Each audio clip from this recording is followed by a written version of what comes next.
नमस्कार, news makers में आपका स्वागत। मैं हूं प्रकाश हिंदुस्तानी। आज इस कार्यक्रम में हमारे खास मेहमान हैं जाने माने गांधीवादी कार्यकर्ता, समाजवादी आंदोलन से जुड़े नेता और एडवोकेट श्री अनिल त्रिवेदी जी। आपका स्वागत है अनिल जी हमारे स्टूडियो में।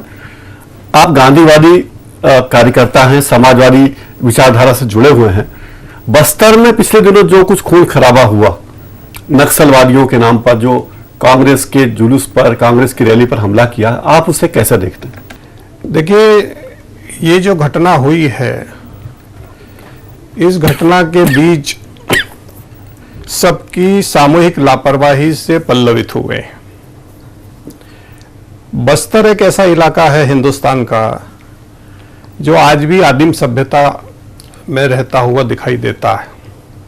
बहुत सारे इलाके बस्तर के ऐसे हैं जहां आज भी हमारी सरकारों के पास में लैंड रिकॉर्ड भी नहीं है, झूम खेती भी होती है। एक तरीके से जो आधुनिक सभ्यता कही जाती है उससे कटा हुआ इलाका है। बस्तर और उड़ीसा और आंध्र प्रदेश का ये जो दंडकारण्य का जो पूरा जंगल का इलाका है, ये हिंदुस्तान के नक्सलवादी आंदोलन का एक संचालन का बहुत बड़ा केंद्र बन के उभर रहा है, जो भारत की राजसत्ता को चुनौती दे रहा है। नक्सलवादी आंदोलन के बहुत सारे नेता जो अपना चेहरा छुपा के टेलीविजन पे लोगों को इंटरव्यू देते हैं, वो कई बार बोलते हैं कि हम इस राज्य को, इस राज्य व्यवस्था को फासिस्टवादी मानते हैं, साम्राज्यवादी मानते हैं और हम इसको बदलना चाहते हैं। पर जो भारतीय राजनीति है वो इन सारे सवालों के संदर्भ में कभी सोचती ही नहीं है। वो जब भी सोचती है नक्सलवादी आंदोलन के बारे में या आतंकवाद के बारे में या हिंसक घटनाओं के बारे में, तो उसको बहुत संकीर्ण कानून और व्यवस्था के नजरिए से देखती है। ये 65 साल भारत के लोकतांत्रिक राजनीति का फेल्यूर है। अभी कांग्रेस की अध्यक्षा सोनिया जी ने भी इस घटना के बारे में टिप्पणी करते हुए कहा कि ये हमारी लोकतांत्रिक व्यवस्था पे हमला है। सवाल यह है कि हमला है या 65 साल में हमारी लोकतांत्रिक व्यवस्था जड़ हो गई, उसकी सेंसिटिविटी खत्म हो गई। वो लोगों के सवालों को किसी तरीके से अपने एजेंडे में लाना ही नहीं चाहती। पिछला दशक हिंदुस्तान की संसद की जड़ता का दशक कहा जा सकता है। क्या हो रहा है? हिंदुस्तान की संसद को बस्तर के जंगलों में, आदिवासियों के बीच में जो नक्सलवादी आंदोलन इतनी तेजी से उभर रहा है, जिसके बारे में यह कहा जा रहा है कि 200 जिले हिंदुस्तान के रेड कॉरिडोर में तब्दील हो रहे हैं।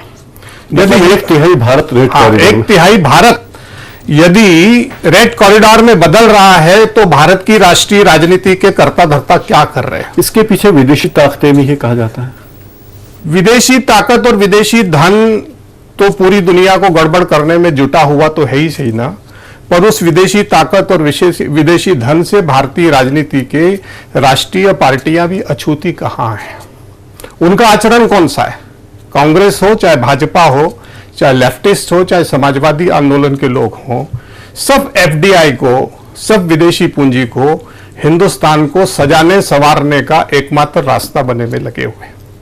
हिंदुस्तान जो खेतीहरों का देश है, जो किसानों का देश है, जो आदिवासियों का देश है, जो मछुआरों का देश है, जो गरीब लोगों का देश है, उनको तो हमने एजेंडे से बाहर कर दिया। तो उनका नेतृत्व करने के लिए एक ऐसी धारा आ गई जो आदिम हथियारों को हिंदुस्तान के लोगों को तब्दीली का रास्ता बताने में लगी। मैं हिंसा को आउटडेटेड मानता हूं।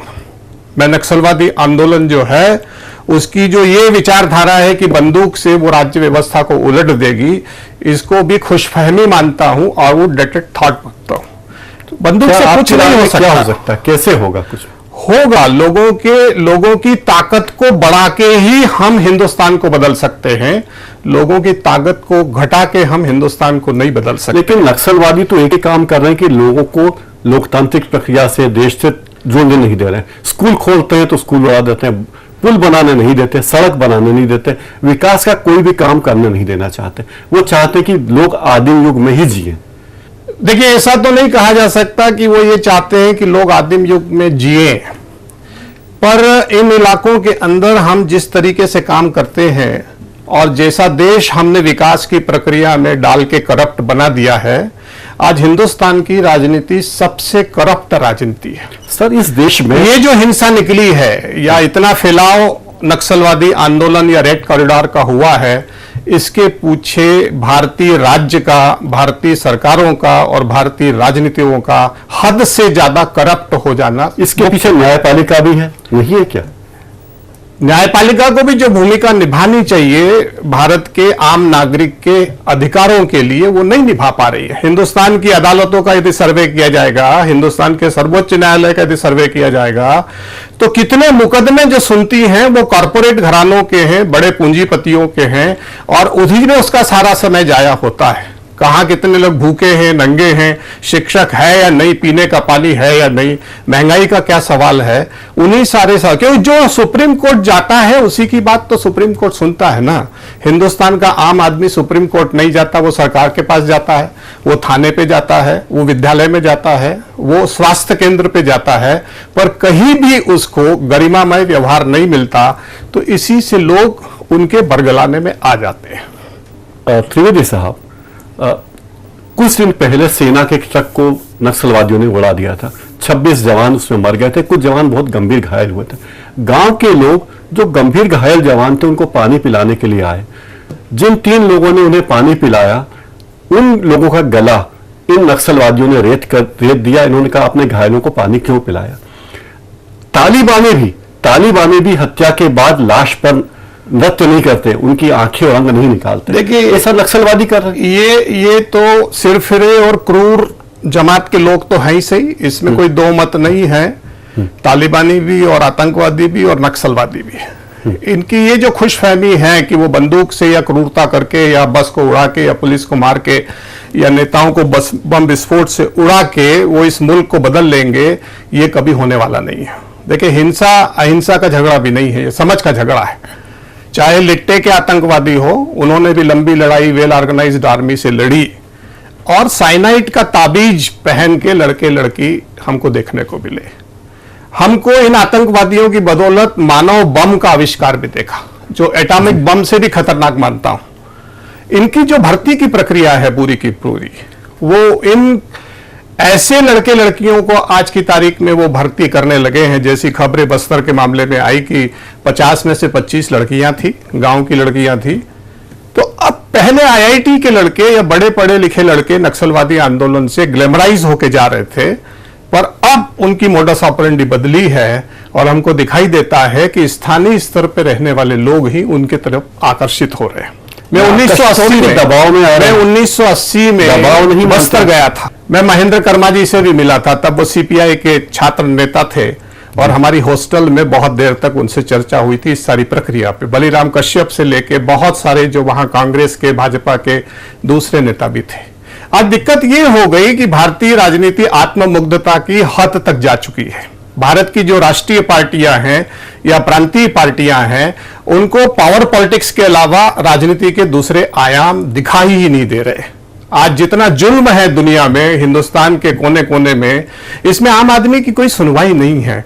तो जो भी नेतृत्व करने चला जाता है, उसकी जात पूछे बगैर कि वो बंदूक वाला है कि बिना बंदूक वाला, उसके इंटेंशन क्या है, भीड़ उसके साथ हो जाती है। और जब भीड़ का नेतृत्व पुलिस को दिखाई देता है, राजनेताओं को दिखाई देता है, तो वो भी उसके इर्द गिर्द खड़े हो जाते हैं। हिंदुस्तान के जहां बंदूक की लड़ाई छोड़ दीजिए, बिना बंदूक की भी जो लड़ाई चल रही है, उसमें लोग किस तरीके से लोगों को समझा रहे हैं।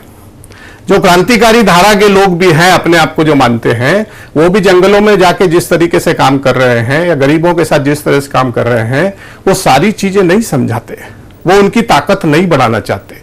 जो गलती राष्ट्रीय राजनीतिक दल कर रहे हैं, वही एक्टिविस्ट संगठन भी कर रहे हैं। ये हमारा दुर्दैव है कि हमारे देश में 2 आंदोलन है। एक सारी राजनीति समग्र तरीके से जमीन के ऊपर होती हुई दिखाई देती है, और उसमें काले धन का कितना वर्चस्व है, उसमें माफिया का कितना वर्चस्व है, उसमें धर्म की अफीम कितनी है, उसमें डेमोक्रेसी के कितने इंग्रेडिएंट हैं। एक भी इंग्रेडिएंट भारत की राष्ट्रीय राजनीति में जो जमीन के ऊपर दिखाई देता है, हमको नहीं दिखाई दे रहा। तो जो अंडरग्राउंड मूवमेंट है, उसका तो चेहरा ही नहीं मालूम। जब ये शुरुआत हुआ था नक्सलवादी आंदोलन, तो कनु सान्याल और चारू मजमदार के विचारों को देश जानता था। आज तो नक्सलवादी आंदोलन का नेता कौन है ये किसी को नहीं पता। हमने सुना कि गुंडे, अपराधी और माफिया गिरोह नक्सलवादी बन गए हैं और लूट तंत्र मचाए हुए हैं। हो सकता है, क्योंकि लूट तंत्र की राजनीति सारे देश में परकोलेट होकर नीचे तक चली गई।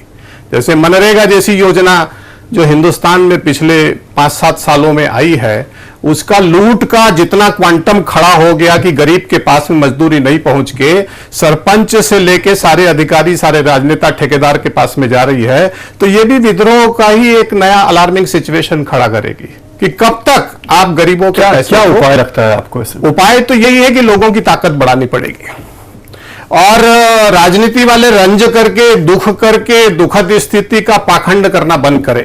हिंसा से डरने की जरूरत नहीं है, हिंसा से आंखों में आंख डाल के बातचीत करने की जरूरत है। हिंसा को आप हिंसा से खत्म नहीं कर सकते। बहुत सारे लोग हिंदुस्तान में छोटे छोटे अपराधों में कहने लगे हैं, सामान्य बातचीत की तरह कहने लगे हैं कि फांसी की सजा हो जानी चाहिए, कड़ी सजा हो जानी चाहिए। अरे आप मर्ज को समझे बिना सजा की बात करते हैं, इससे बड़ा जुल्म डेमोक्रेटिक और खुले समाज में क्या हो सकता है। आप जैसे सलवा जड़ूम की जो संस्था विकसित हुई, उसी का रिएक्शन होके ये घटना हुई है। सलवा जुड़ूम इसका रिएक्शन था नक्सलवादियों का कि दोनों चीजें अवैज्ञानिक है। नक्सलवाद भी अवैज्ञानिक है और सलवा जुड़ूम भी अवैज्ञानिक है। हमारा डेमोक्रेसी का जो पैटर्न है वो स्वस्थ तरीके से चलना चाहिए। देखिए, भारत का सर्वोच्च न्यायालय ने सलवा जुड़ूम की संस्था को ठीक नहीं माना। कोई भी कानून का राज्य ये पसंद नहीं कर सकता कि लोगों को हथियार दे दिए जाए। हथियार, मैं तो उस सभ्यता की कल्पना करता हूं जिसमें हथियार ही नहीं हो। चंबल में भी तो हथियार दिए गए। देखिए, आप खून खराबे से डर जाते हैं, लाश पे नाचने से डर जाते हैं, तालिबानी भी ऐसा नहीं करते, ऐसा सवाल खड़ा करते हैं, पर इस मुल्क में या इस दुनिया में कोई भी हथियार की सभ्यता को नकारने का साहस नहीं करता। इंदौर के जितने भी ताकतवर लोग हैं, पैसे वाले लोग हैं, सबके पास लाइसेंस बंदूकें हैं, जबकि बंदूक फेल है, जेट सिक्योरिटी फेल है। यदि कोई किसी को मारना चाहे, सिक्योरिटी में, हाँ, जेट सिक्योरिटी में थे। इंदिरा गांधी से बड़ी सिक्योरिटी किसी के पास नहीं थी। पर जो मनुष्य का गुस्सा है वो सिक्योरिटी गार्ड को भी टेररिस्ट में बदल सकता है या बदला लेने वाले बदल सकता है। तो बिंदु वही है जो आप पूछ रहे हैं कि समाधान क्या है। हमको हिंदुस्तान के आम आदमी के मानस को समझना पड़ेगा कि उसका गुस्सा हम कैसे कम करें। हम उसके गुस्से को कायम रहने देना चाहते हैं, उसके गुस्से के कारणों को बदलना नहीं चाहते हैं और व्यवस्था में बदलना चाहते हैं, तो कैसे व्यवस्था में बदल होगा? क्यों गुस्सा है आम आदमी? इसलिए गुस्सा है कि उसने जो सपने संजोए हैं कि मुझे ऐसा जीवन मिलेगा, ये नई अर्थव्यवस्था, ये नई समाज व्यवस्था, ये नई राज्य व्यवस्था, ये नई न्याय व्यवस्था, उन सपनों को पूरा नहीं कर पा रही। इसीलिए तो लोग बोलते हैं कि गुलामी का जमाना अच्छा था। आज पैसे की ताकत कितनी बड़ी ताकत है बताइए आप। जिनके पास करोड़ों रुपए हैं वो आईपीएल में सट्टा लगा रहे हैं। कोई सट्टे की अर्थव्यवस्था हिंदुस्तान में परकोलेट होके सब दूर है। कई लोगों का प्रोफेशन सट्टा है, पर हमारे समाज को उसमें कोई बुराई दिखाई नहीं देती। काले धन की जो सभ्यता का विकास हम लोगों ने इतना ज्यादा कर दिया, उसी के बाय प्रोडक्ट के रूप में ये ऐसी असमय हिंसा की घटनाएं होके निकली है जिसका कोई जवाब हम सीधे सीधे नहीं दे सकते। हमको सबसे पहले ये सवाल हिंदुस्तान के अंदर खड़ा करना पड़ेगा कि हिंदुस्तान का जो लोकतंत्र है वो लोगों की बदौलत चलेगा या सिरफिरे लोग, मनमाने लोग जो केवल अपने घरों को भरना चाहते हैं या अपनी ताकत को बढ़ाना चाहते हैं, लोगों की ताकत को कम करना चाहते हैं, वो लोग इस देश को चलाएंगे। इसीलिए ये सारी घटनाएं हो रही है और इसीलिए ऐसे सतही विश्लेषण निकल के आ रहे हैं कि ऐसा हो जाए, मिलिट्री को सौंप दीजिए। क्या कर लेगी मिलिट्री? हमारी सीमा की जो पूरी स्थिति है, सीमांत भारत का सारा नौजवान तड़फ रहा है, उसके जो एस्पायरेशन है वो पूरे नहीं हो रहे। आप बंदूक की भाषा भी नहीं सुनते, आप सत्याग्रह की भाषा भी नहीं सुनते। 12 साल से इरोम शर्मिला मणिपुर का सवाल उठा के भारतीय राष्ट्र से सवाल कर रही है, पर किसी के नाक पे शिकन नहीं है, चेहरे पे शिकन नहीं है कि वो लड़की 12 साल से खाना नहीं खाई और अपने ही इसी मुल्क के हिस्से के लोगों के अधिकारों के बारे में सवाल कर रही है। पर हमको मालूम ही नहीं कि इरोम शर्मिला कौन है। हम न तो सुनना चाहते हैं न समझना चाहते हैं। कारण है इसके? कारण क्या? इसके कारण ये है कि हम ये तय नहीं कर पा रहे, नागरिक के नाते भी ये तय नहीं कर पा रहे कि हमारी भूमिका क्या होनी चाहिए। और आजाद होने के बाद में हम आजादी की कीमत को नहीं समझ पा रहे हैं। मुझे लगता है कि यह सबसे बड़ा बिंदु है जिसके ऊपर आज भारतीय राजनीति में नागरिक ने सबसे ज्यादा सोचना चाहिए। उसका इनिशिएटिव खड़ा होना चाहिए। राजनेता तो नहीं करेंगे। महात्मा गांधी ने लोगों की ताकत को बढ़ाने का काम किया। चेयरमैन माओ ने भी लोगों की ताकत को बढ़ाने का काम किया। वियतनाम में हो ची मिन्ह ने जनता के साथ में खड़ा होकर अमेरिकी साम्राज्यवाद से लड़ा। क्यूबा के अंदर चे गेवारा हो या और जो सारी लड़ाइयां खड़ी हुई हैं वो लोगों की ताकत के बिना नहीं खड़ी हुई है। पर भारत के अंदर लोगों की ताकत को खत्म करने का काम हो रहा है। इसलिए जो दकियानूसी हिंसावादी नक्सलवादी लोग हैं वो इस तरीके से डराना चाहते हैं। मैं नक्सलवादी साथियों को कहना चाहता हूं कि आप बंदूक से इस मुल्क को डरा नहीं सकते। बंदूक से आप इस देश में क्रांति भी नहीं कर सकते। आप घटना कर सकते हैं। यह देश इतना बड़ा है, इसका क्वांटम इतना है कि आपने तो 40-50 लोग ही मारे ना। यह देश ऐसा है कि इसमें 10,000 लोग तो रोज गाड़ियों से कुचल के मर जाते हैं। हजारों की संख्या में इसमें हत्याएं होती रहती है। और इधर टेलीविजन के ऊपर आपके द्वारा किया हुआ खून की होली का टेलीकास्ट हो रहा है और देश के दूसरे हिस्से में आईपीएल की ट्रॉफी का जश्न भी साथ साथ होता है। इस देश के क्वांटम को समझिए, आत्ममुग्ध मत होइए। छोटे से इलाके के अंदर बंदूक के बल पे टेरर खड़ा कर लेना अलग बात है, पर पूरे मुल्क को बदलने के लिए मुल्क का विजन चाहिए जो नक्सलवादी आंदोलन में आज की तारीख में बिल्कुल नहीं है। लोग कहते हैं कि इस देश में ऐसी हिंसा का विरोध, ऐसी हिंसा को समर्थन कर रहे हैं लोग, टीवी में आके पब्लिकली समर्थन करते हैं कि ये हिंसा उचित है।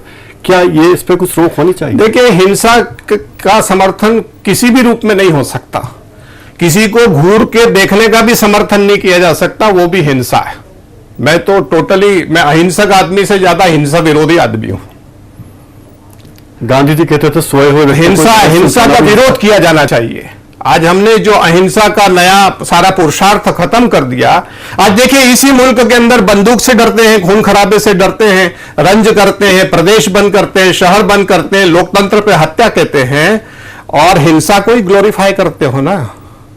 बंदूक का लाइसेंस लेके हिंसा को ही ग्लोरीफाई करते हो ना। सिक्योरिटी गार्ड को खड़ा करके हिंसा को ही ग्लोरीफाई करते हो ना। मन का डर निकालो। लोकतंत्र में जब से मन का डर नहीं निकलेगा तब तक नहीं होगा। ये जो सुरक्षा व्यवस्था से देश सुरक्षित नहीं हो सकता। मुझे एक सॉल्यूशन लगता है, हमको प्रयोग करना चाहिए और नए तरीका प्रयोग करना चाहिए। हिंदुस्तान के राष्ट्रपति से लेके आम आदमी तक जितने लोगों को भी शासन ने सिक्योरिटी दी है अपनी तरफ से, उसको विड्रॉ कर दो। ये देश सुरक्षित हो जाएगा। ज्यादा सुरक्षा हो जाएगी, ज्यादा सुरक्षा हो जाएगी। क्योंकि यदि मन असुरक्षित है राष्ट्रपति का, प्रधानमंत्री का, मुख्यमंत्री का, एमएलए का, एमपी का, और वो गार्ड लेके लोकतंत्र के अंदर लोकतंत्र की चौकीदारी करने का काम करेगा, तो लोकतंत्र मजबूत नहीं होगा। बंदूक तंत्र वाले ऐसे ही झट सिक्योरिटी होते हुए आपको गोली मारते रहेंगे और आपकी गोली खत्म हो जाएगी। और उनकी गोली खत्म नहीं होगी क्योंकि उनके लड़के लड़की इतने सिरफिरे हैं कि उनको जीने और मरने का ही कोई मतलब नहीं है। साइनाइड का ताबीज लगा के, साइनाइड का जहर खा के जान देने वाले लड़के लड़की वो लोग पैदा किए। ये हिप्नोटिज्म है, ये मास हिप्नोटिज्म है। आदमी के ब्रेन को पैरालाइज कर दिया है, जिसने हमारी डेमोक्रेसी को पैरालाइज करने का काम किया है और हम काले धन में पैरालाइज हो गए। आज हिंदुस्तान के जितने राजनेता है सबसे सवाल करिए तो वो कहेंगे कि बिना पैसे हम चुनाव नहीं लड़ सकते। आज से 10 साल पहले, 25 साल पहले, 40 साल पहले हजारों लोग ऐसे थे जो अपने काम के बल पे चुनाव लड़ते थे और लोग उनकी जमानत का पैसा जमा करते थे। आज नेता की हत्या हो जाती है, किसी को रंज नहीं होता। आदमी मर जाता है, उसका किसी को रंज नहीं होता। यह देश मौत को रोता नहीं है और जीवन को रोता रहता है। यही लोकतंत्र की सबसे बड़ी विडंबना है, जिसको हमको चुनौती के रूप में स्वीकार करना पड़ेगा। रंज करने से देश नहीं बदलेगा। बहुत बहुत धन्यवाद त्रिवेदी साहब। आपने कहा कि लोगों को मजबूत करना होगा, लोगों के मन को मजबूत करना होगा। आप अपने व्यस्त समय में से आपने हमें समय दिया, हमारे स्टूडियो पधारे, आपका बहुत बहुत धन्यवाद। हमारे इस कार्यक्रम का समय सीमित है और ये विषय ऐसा है जिस पर बहुत लंबी चर्चा हो सकती है, इसलिए आज हम इस कार्यक्रम को यहीं विराम देते हैं। आपका बहुत बहुत धन्यवाद। न्यूज मेकर्स का ये कार्यक्रम आप YouTube पर जाकर भी देख सकते हैं। YouTube का URL स्क्रीन पर नीचे दिया गया है। आज इस कार्यक्रम में इतना ही। नमस्कार।